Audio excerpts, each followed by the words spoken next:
तो कौन सा ये चैप्टर थर्ड? हाँ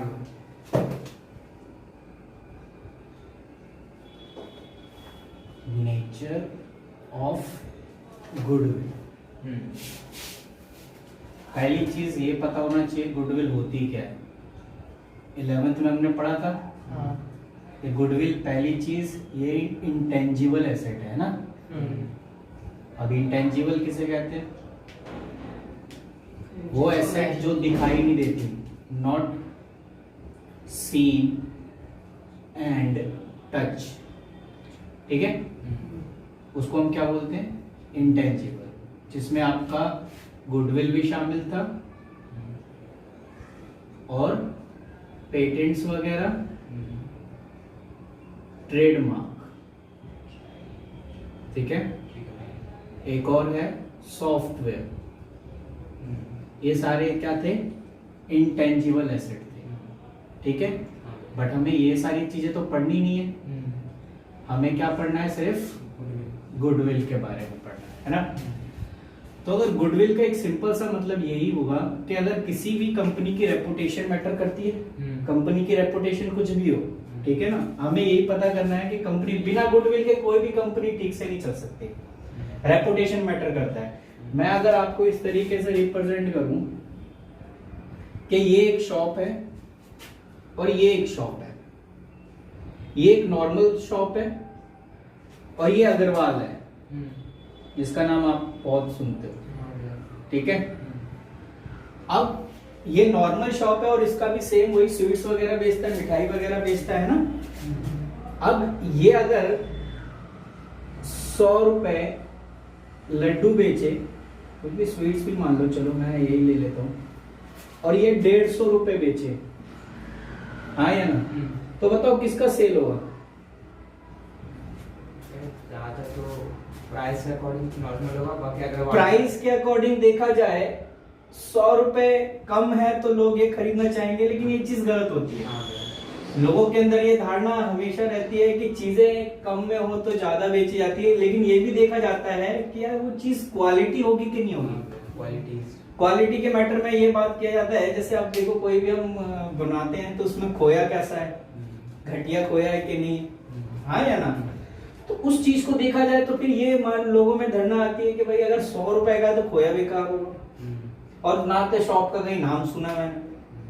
अग्रवाल एक ब्रांड है, रेपुटेशन है, अगर इसका एक खराब भी निकले, चलो 150 रुपए का माना ठीक है, बढ़िया है, लेकिन अगर खराब निकल गया तो मैं उसके खिलाफ कंप्लेन भी तो कर सकता हूँ, भाई उसकी रेपुटेशन खराब हो जाएगी। तो वो क्यों ऐसा गलत काम करेगा? थोड़ा सा महंगा दे रहा है, लेकिन हाँ वो अपनी रेपुटेशन बचाने की क्या कर रहा है? कोशिश कर रहा है। तो कहीं ना कहीं देखा जाए लोगों का ट्रस्ट की बात है, सेल तो दूर की बात है, ट्रस्ट की बात कर रहे हैं। ट्रस्ट किस पे सबसे ज्यादा रहेगा? अग्रवाल पे। और जिस पे ट्रस्ट रहेगा तो कहीं ना कहीं उसके ग्राहक उसी जगह टिके रहेंगे, इधर से उधर तो जाएंगे। तो यहाँ जो है सबसे ज्यादा किस पे? अग्रवाल पे रहेंगे, ठीक है ना। तो एक तरह से कह सकते हैं गुडविल एक रेपुटेशन की भी बात करता है कि किसी भी कंपनी के साथ मिल जाए तो उसकी वैल्यू क्या कर देता है? बढ़ा देता है, वही गुडविल है। अब ये गुडविल दो तरीके की हो सकती है। एक गुडविल होती है सेल्फ जनरेटेड और एक होती है परचेज ऑफ गुडविल, कि दूसरे की चीज हमने खरीद ली, टेक ओवर कर लिया, उसको कहते हैं परचेज ऑफ गुडविल। आया परचेज ऑफ गुडविल। और सेल्फ जनरेटेड मैंने उससे जनरेट। इतनी वर्षों की तपस्या के बाद आज मैं एमडीएच वाले असली मसाले सच, तो वही वाला सीन है। तो उस बंदे ने क्या किया? सेल्फ जनरेट ही तो किया, टेक ओवर थोड़ी किया कहीं। लेकिन अकाउंट्स की लैंग्वेज में सिर्फ हम उसी गुडविल को दिखाते हैं जो परचेज में। तो आपसे एमसीक्यू में एक क्वेश्चन पूछ लेगा कि हम कौन से गुडविल को अकाउंट में शो करते हैं, तो वो गुडविल जो परचेज की जाती है उसको हम सेल्फ जनरेटेड को शो नहीं करते, ठीक है। तो ये बताओ पहले ये चीज समझ में आ गई? तो ये सारी कहानी 11th में थी जो चीजें। 12th में क्या होगी? 12th में ये होगी कि जो हमने गुडविल पढ़ा है उसको हम एक कैलकुलेट करेंगे वैल्यू में, भाई गुडविल जो दिखाई नहीं दे रही है उसको हम वैल्यू कैलकुलेट करेंगे कि एक्चुअली में उसकी वैल्यू क्या होती है, और वो भी किसके पॉइंट ऑफ व्यू से, पार्टनरशिप के पॉइंट ऑफ व्यू से। क्योंकि अगर गुडविल है तो उसमें जितने पार्टनर होंगे उसका भी हिस्सा बटेगा। अगर मैं कहूं 1,00,000 गुडविल है और इसमें 3 पार्टनर है, ए बी सी, चलो डी भी मान लेते हैं, तो ये जो गुडविल है इन चारों हिस्सों में बटेगा। 25 इसको मिलेगा, 25 इसे मिलेगा, 25 इसे मिलेगा और 25 है ना। तो हमारे को इस चैप्टर में यही सीखना है कि हम फर्म की गुडविल कैसे निकालें और कितनी, ठीक है ना। जो हमने गुडविल पढ़ा था कि इंटेंजिबल होता है तो उसकी एक वैल्यू भी तो होती है, तो इसीलिए चैप्टर का नाम ही इसमें वैल्यूएशन ऑफ गुडविल भी कहते थे इसे, ठीक है। बट अब देखो नाम भी है नेचर एंड वैल्यूएशन, ठीक है ना, नेचर एंड वैल्यूएशन। नेचर तो बता दिया इंटेंजिबल एसेट होता है, अब इसकी वैल्यूएशन करेंगे कि ये गुडविल कितने की क्या वैल्यू है, ठीक है ना फर्म में। तो फटाफट इसे नोट करना, नोट कर लो फिर मैं आगे की कहानी।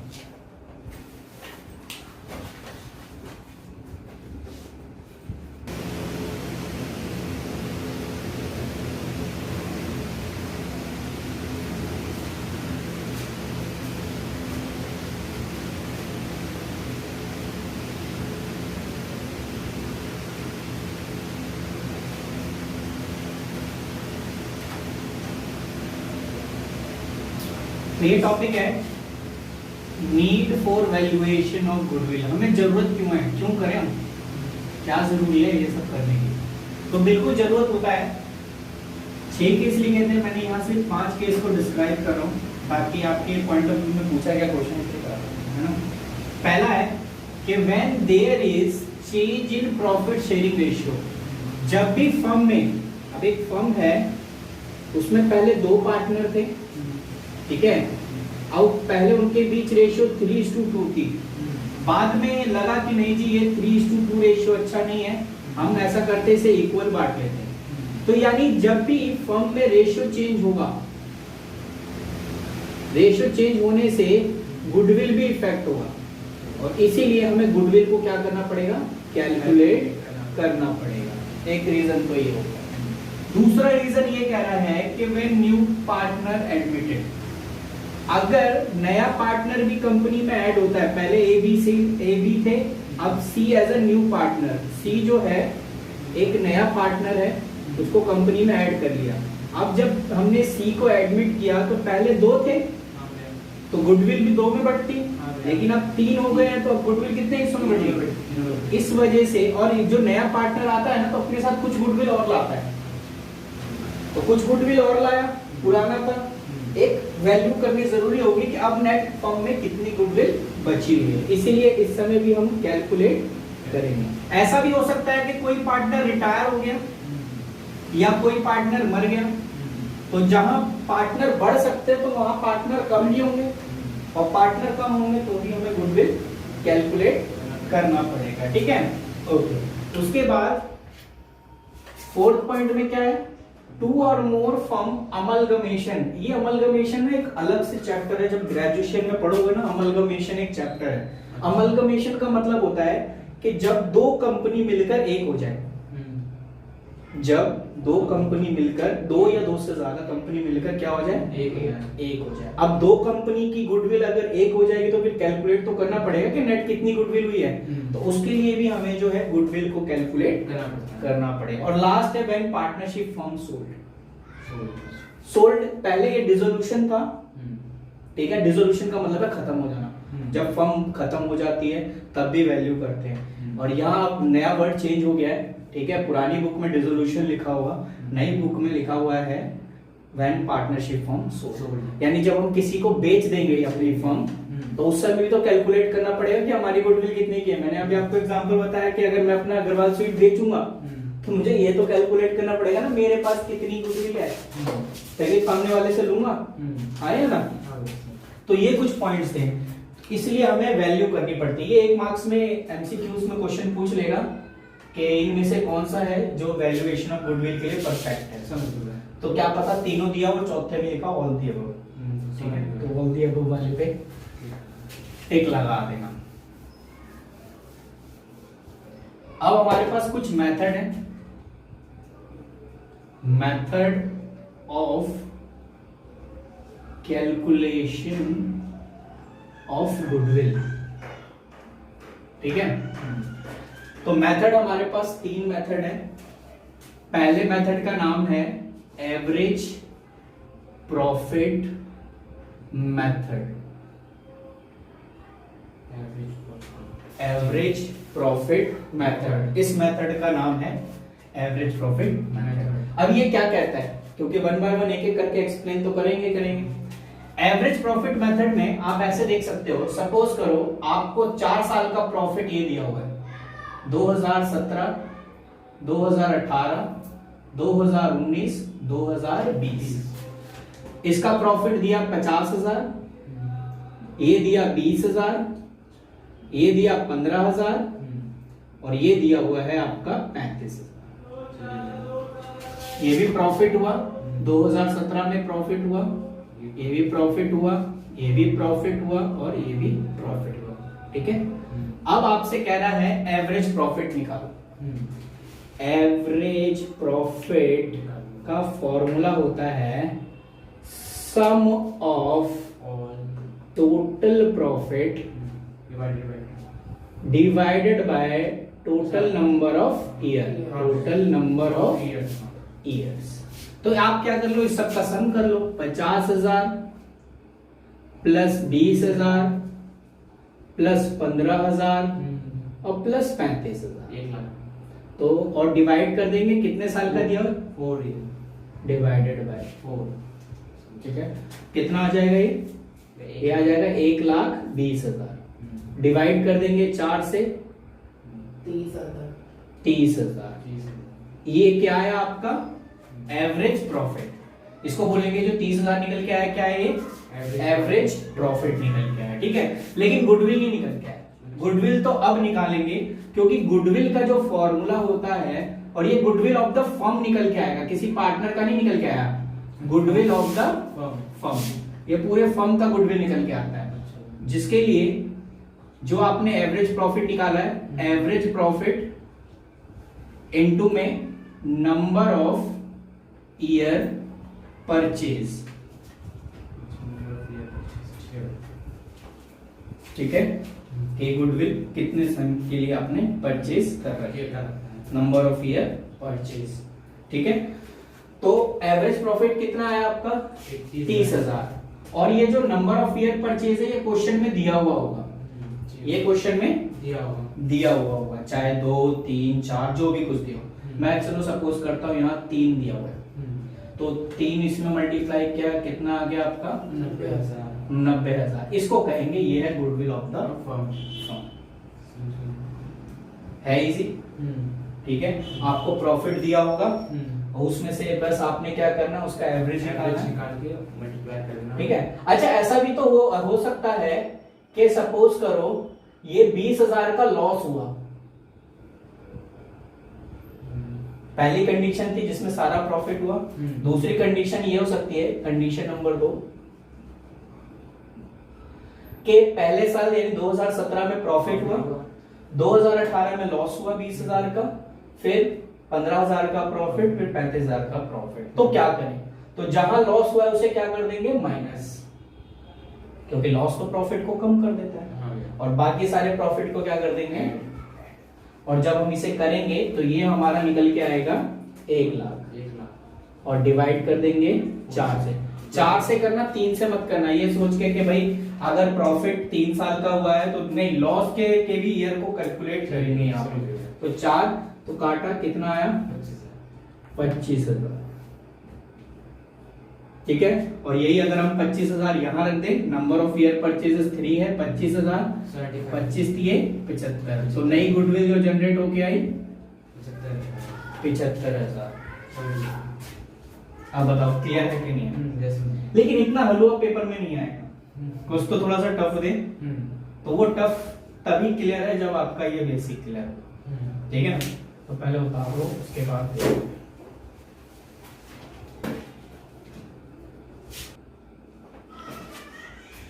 एक क्वेश्चन और करते हैं, थोड़ा सा ट्रिकी है। मैंने क्या कहा, इजी वाले क्वेश्चन तो आप कर लोगे, और इस टाइप के क्वेश्चन पेपर में अगर आ जाए तो समझ लो अमृत है, अमृत की तरह तुम्हारे झोली में डाल दिया गया है। बट हम तो दुआ ही कर सकते हैं कि ऐसा क्वेश्चन आए, लेकिन आएगा नहीं वो बात अलग है। एक क्वेश्चन नंबर 6 है, पूर्वी के नाम से, देखो लिखा हुआ पूरब एंड पूर्वी, लिखा है ना। एक बार क्वेश्चन पढ़ लेते हैं, उसके बाद हम बात करते हैं कि एक्चुअली में है क्या। कह रहा है Purab and Purvi are a partner in a firm sharing profit and losses in the ratio 2:1. They decided to take Purv into partnership for 1/4 share on 1st April 2022. उसके बाद for this purpose goodwill is to be valued at a 4 times of average profit. 4 times मतलब समझ लो कि number of year purchase कितना दिया हुआ है, 4 time, 4 दिया है। क्योंकि आगे क्या लिखा है, 4 time of average annual profit, जो कि एवरेज एनुअल प्रॉफिट जो है प्रीवियस 4 ईयर और 5 ईयर। यहां देखो एक चीज आपसे कही गई है कि आपने पहले 4 साल का और फिर 5 साल का, दोनों साल का आपने एवरेज निकालना है, 5 ईयर एंड 4 ईयर, और फिर ये चेक करना है किसका ज्यादा है, विच एवर इज हायर। अगर 4 साल वाला हाई होगा तो 4 साल वाला ले लेंगे एवरेज प्रॉफिट, अगर 5 साल वाला एवरेज प्रॉफिट हाई होगा तो 5 साल वाला, विच एवर इज हायर। तो देखते हैं कि हमारे पास प्रॉफिट क्या क्या दिया हुआ है। 2018 में कितना है, 40,000। 2019 में अमाउंट अलग है, चलो कोई नहीं, यहां पर वाला ही मैं यहां नोट कर देता हूं। 2019 में इतना है, 2020 में 10,000 है, 2021 में 16,000 है, और 2022 में 15,000 है ना। अच्छा, ये आपके पास क्वेश्चन है। अब यहाँ दिक्कत क्या आती है कि सर मैं 4 साल वाला कहां से लूं, और 5 साल में तो चलो मैं पूरे 5 ले लूंगा, लेकिन 4 साल वाला कहां से कैलकुलेट करें। तो याद रखना प्रीसीडिंग ईयर लाइन, लास्ट कौन सा साल था, 22 से लेके 4 गिन लो, 22, 21, 20 और 19, 18 वाला छोड़ देना। आया मेरी बात समझ में, 18 वाला छोड़ देना है, और फिर 5 ईयर में क्या करेंगे, पूरे 5 साल। तो चलिए आप 5 ईयर वाला निकालो, मैं 4 ईयर वाला निकालता हूँ, ठीक है। 5 ईयर का एवरेज प्रॉफिट आप निकाल लो, मैं 4 ईयर वाला निकालता हूँ। तो 4 ईयर का अगर मैं एवरेज प्रॉफिट निकालूं तो पहले average profit equals to 15,500 plus 10,000 plus 16,000 और प्लस 15,000, ठीक है। अमाउंट में गड़बड़ तो नहीं है, एक बार चेक कर लो, अमाउंट ठीक है ना। 15, 16, 10 और 15,500 डिवाइडेड बाय 4। आप 5 साल का निकालिए, 15, 15, 30 हो गया, 30 और 26 आपका 56,500 डिवाइडेड बाय 4। तो 4 से आप डिवाइड कर सकते हो, अगर आपको ज्यादा लगे तो आप डिवाइड कर लो। हाँ, किससे, 4 से, 4 1 4, 1 16, 16 कट गया 5, 4 1 4, 1 0, 4 दूनी 8, 4 पंचे 20, 14,125 आया आपका 4 साल का एवरेज प्रॉफिट, ठीक है। 5 साल का बता दो कितना है। 4 year average profit equals to 14,125। तो 5 साल का कितना हो जाएगा, 5 साल में क्या, 56,500 में 14,000 ऐड कर दो, तो ये हो जाएगा 70,500। टोटल कितना है, 70,500 है। हाँ, 70,500 है ना टोटल। हाँ, 500 भी तो है, 15,500 है। हाँ तो लगा तो अच्छा, हाँ, 14,100 आया है। 14,100, ठीक है। 14,100 यानी अगर मैं 5 ईयर का कैलकुलेट किया एवरेज प्रॉफिट तो कितना आएगा 14,100। आपके भरोसे यूं मैं देख लो 4 साल में 14,125 और इसका 14, तो इसमें से बड़ा कौन सा है? 4 ईयर वाला बड़ा है। तो 4 ईयर वाले अगर एवरेज प्रॉफिट लूं तो मेरा गुडविल कितना निकल के आ जाएगा? Goodwill of the firm equals to 14,125 multiply by number of year purchase, कितना 4 टाइम्स था ना? 4। अब 4 से मल्टीप्लाई कर लो, ये हो जाएगा 4 पंचे 56,500। चेक करना। ठीक है पक्का? तो इस तरीके से करना था। अब देखो यहाँ हमने 4 साल का भी निकाला और 5 साल का भी निकाला, लेकिन जरूरी नहीं है कि हर बार 4 साल का ही प्रॉफिट बड़ा आएगा। उसकी वजह भी होती है कि मैंने क्या कहा था, यहाँ पर मेन चीज है चॉइस करना। आप चॉइस क्या कर रहे हो? अगर आप 2022 का छोड़ देते और 14 का लेते ना तो 4 साल वाला एवरेज प्रॉफिट है ना वो कम आता और 5 साल वाला ज्यादा आता। तो हमें लेने का तरीका सीखना है, ठीक है ना?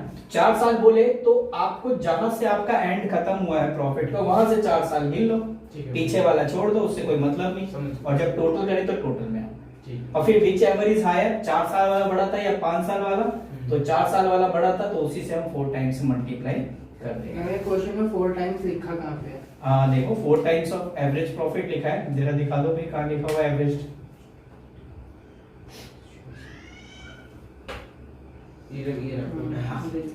दिख गया आपको?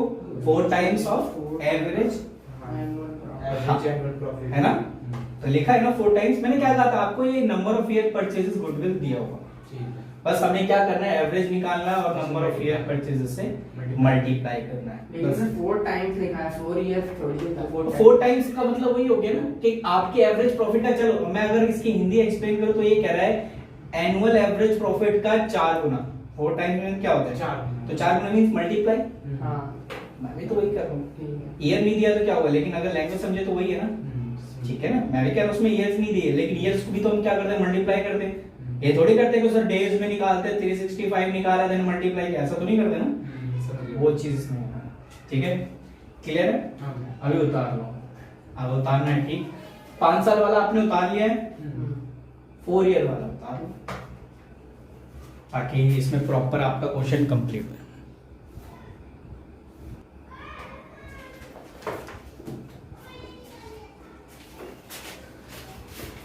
कभी कभी कुछ प्रॉफिट ऐसे होते हैं ना जो गलत दिए होते हैं, क्योंकि हमने कुछ एक्सपेंसेस वगैरह कुछ जो भी कंसीडर नहीं करते गलती से लिख लिया, जिसकी वजह से प्रॉफिट में क्या हो जाता है, कमी आ जाता है। या कभी कभी हम कहते हैं कि ऐसे प्रॉफिट को कंसीडर कर लेते हैं जिसे लेना नहीं होता, लेकिन उसको लेने से प्रॉफिट हमारा बढ़ गया, जिससे हमारा प्रॉफिट क्या हो गया, गलत हो गया। तो उसको ठीक करने के लिए हम पास्ट एडजस्टमेंट, नाम तो आपने पहले भी सुना हुआ है, पास्ट एडजस्टमेंट का नाम सुना है ना? तो पास्ट एडजस्टमेंट ही हम इसमें करते हैं कि जो गलती हुई है उसको हम उसमें से उसी समय सुधार देते हैं।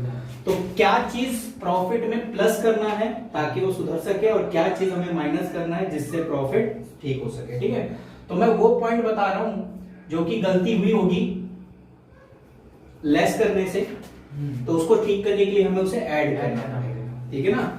यानी वो प्रॉफिट, इसे हम बोल देंगे पास्ट एडजस्टमेंट। ठीक है, तो इसमें कौन कौन से एडजस्टमेंट है जिसमें ऐड करना पड़ेगा, जैसे एबनॉर्मल लॉस। एबनॉर्मल लॉस ये वर्ड आपको वहां दिखाई देगा, एबनॉर्मल की जगह ये भी दिया हो सकता है, लॉस बाय फायर। ठीक है, आप बोलोगे ये एबनॉर्मल लॉस होता क्या है? एबनॉर्मल लॉस वो लॉस होता है जिसकी हमें एक्सपेक्टेशन नहीं थी, अपने आग लग गई, चोरी हो गई, ठीक है, उसे कहते हैं एबनॉर्मल लॉस। लेकिन अकाउंटिंग में हम एबनॉर्मल लॉस को नहीं दिखाते, हम नॉर्मल लॉस को दिखाते हैं। ठीक है ना, जिसे हम रेवेन्यू एक्सपेंडिचर टाइप होता है ना, उसको दिखाते हैं। लेकिन इसने क्या किया, एबनॉर्मल लॉस दिखा दिया। अब अगर आप एबनॉर्मल लॉस दिखा दोगे तो आपका प्रॉफिट कम हो गया, जो कि गलत है। उसको ठीक करने के लिए हमें क्या करना पड़ेगा, उसमें ऐड, यानी जो एबनॉर्मल लॉस आपने पहले माइनस किया था उसे क्या करना है, ऐड। तो ऐसे ही कुछ पॉइंट्स हैं जो हमने पहले प्रॉफिट में से माइनस कर दिया है, अब हम उसे क्या करेंगे, ऐड करेंगे। तो वो सारे पॉइंट्स मैं यहां लिख दे रहा हूं। एक तो हो गया एबनॉर्मल लॉस, दूसरा हो गया loss on sale of fix asset, जैसे आपने मशीन बेची तो लॉस पे बेचा, उसको भी हमने इसमें माइनस कर दिया प्रॉफिट में, जबकि नहीं करते, ठीक है ना। तो इसके वजह से आपका प्रॉफिट और कम हो गया। तीसरा पॉइंट हो सकता है over valuation of opening stock. Over valuation of opening stock, कि आपने ओपनिंग स्टॉक की वैल्यू ज्यादा दिखा दी, जिसके वजह से आपका प्रॉफिट कम हो गया, ठीक है। चौथा है under valuation of closing stock. Under valuation of closing stock, ठीक है। तो ये हम क्या कर देंगे, प्लस कर देंगे। खैर ये पॉइंट्स ही, इतने पॉइंट्स ही ज्यादातर पूछे जाते हैं। इसके अलावा अगर कुछ एक दो पॉइंट्स आते हैं तो मैं वहीं पे कर दूंगा। और अगर आपको ऐड वाली चीज याद है तो आप इसका लेस वाली चीज भी आराम से कर सकते हैं, ठीक है ना। अब लेस वाली चीज में, अब जैसे मैंने कहा एबनॉर्मल लॉस प्लस करेंगे क्योंकि उससे हमने पहले माइनस किया होगा। तो अगर इसी का उल्टा देंगे तो एबनॉर्मल गेन, जो कि पहले प्लस कर दिया होगा, जो कि गलती से, और जिससे प्रॉफिट बढ़ गया, अब हम क्या कर देंगे, माइनस। तो एबनॉर्मल गेन हो गया, ठीक है। उसके बाद और क्या चीज है, दूसरा यहाँ लिखा है loss on sale of fix asset, इसी का उल्टा क्या हो जाएगा, profit on sale of fix asset. भाई अगर लॉस को अगर हमने माइनस कर दिया तो प्रॉफिट को ऐड कर दिया होगा, तो इसकी वजह से हम इसमें क्या कर देंगे, माइनस कर देंगे। तीसरा over valuation of opening stock को हम ऐड करते थे, तो इसका उल्टा क्या हो जाएगा, under yes, under valuation of opening stock. और इसी का उल्टा लास्ट क्या है, यहाँ है under valuation of closing stock, तो इसका हो जाएगा over valuation of closing stock. तो मेरा सजेशन यही होगा कि अगर आप कंफ्यूज हो रहे होंगे तो आप ऐड वाला याद कर लो। ऐड वाला याद कर लोगे तो लेस वाला हो जाए। और याद रखना ऐड में वही सारी चीजें जो एक्सपेंस है, और लेस में वो सारी चीजें जो इनकम या गेन कह लो। लेस में हमने उन सारे गेन को यहां पर कंसीडर किया है और ऐड में हमने एक्सपेंस, ठीक है। क्लियर है, पक्का। तो ये नोट कर लो, उसके बाद फिर मैं आपको करवाता हूं।